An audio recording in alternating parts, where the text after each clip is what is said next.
Wow, college football is crazy, man.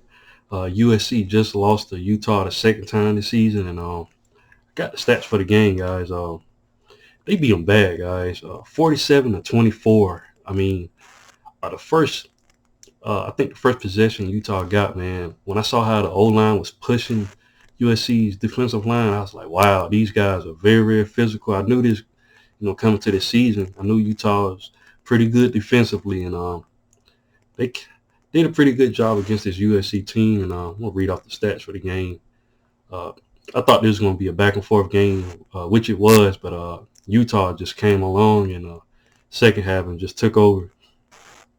What can I say, man? Cameron Rising, this guy done a phenomenal job for Utah. He passed for 310 yards with 3 touchdowns. I mean, this guy is really, really good. He did a phenomenal job. He stayed composed in the game when they was down. Like I said, USC is really, really good offensively, and it was looking like they was going to run away with it. They had all the confidence in the world, but Utah kept fighting. Micah Bernard, he had 88 yards on the ground with a touchdown, and really, you know, it was just a team effort. Money Parks, he had 88 yards with a touchdown. Uh, Thomas Yasmin had 81 yards and a touchdown.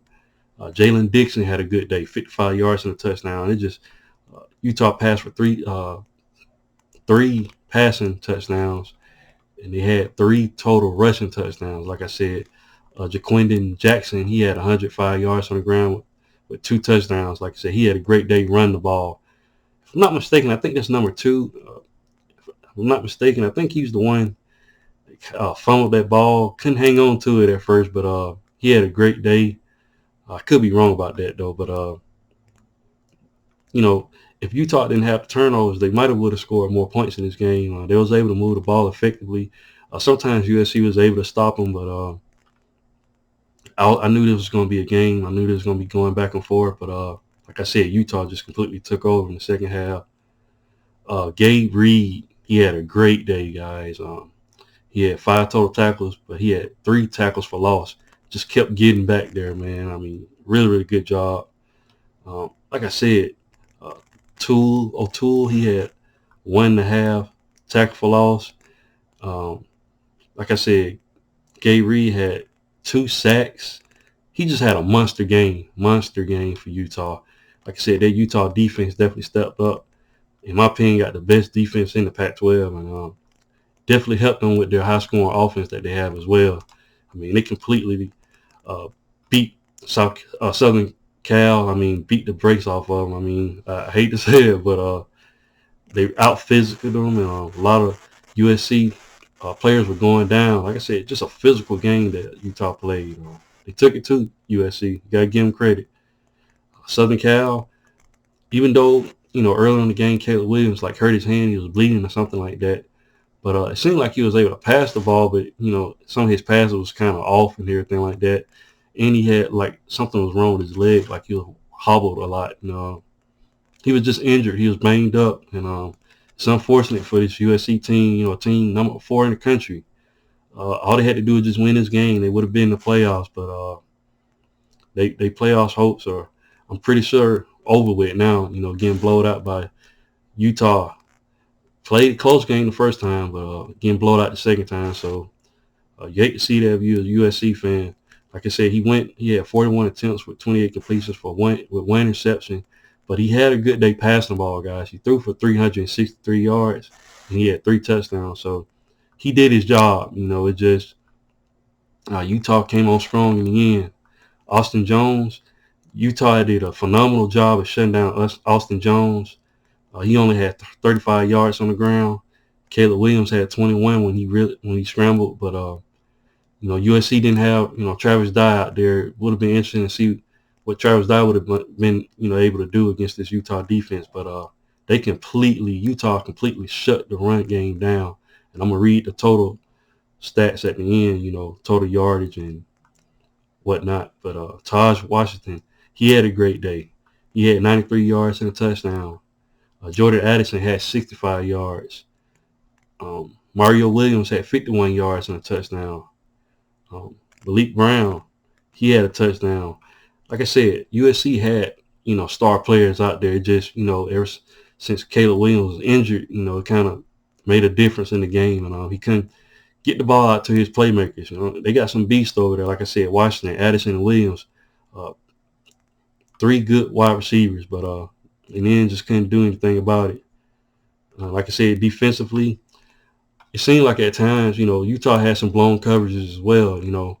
USC was scoring off of blown coverages from, Utah's defense, but they completely shut them out in the third quarter. They didn't score, USC didn't score in the third quarter. And USC was only able to get one touchdown in the end. Like I said, blown coverages and stuff like that. But you got to take your hat off to Utah, man. It's hard to beat a team twice. It's really, really hard to do that. And they was able to pull that out.